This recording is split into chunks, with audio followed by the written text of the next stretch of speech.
Достар, бүгін сәбізден икра жасаймыз. Видеоны аса лайк басып, жаңадан рецепт жіберіп алмашын тіркеліп, қоңырау белгісін басып кетіңіздер.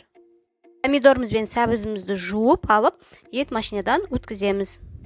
Істеріміз ет машинадан өткізгеннен кейін ыңғайлы ыдысқа салып, оның үстіне сұйық май құямыз.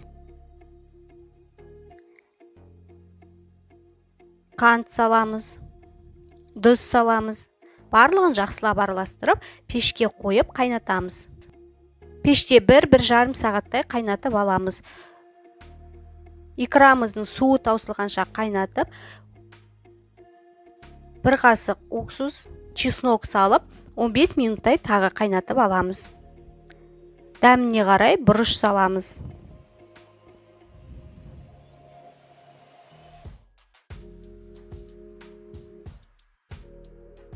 Он 15 минуттан кейін астын суырып, банкымызды жуып, тазалап, стерилизовать етіп, банкымызға құямыз.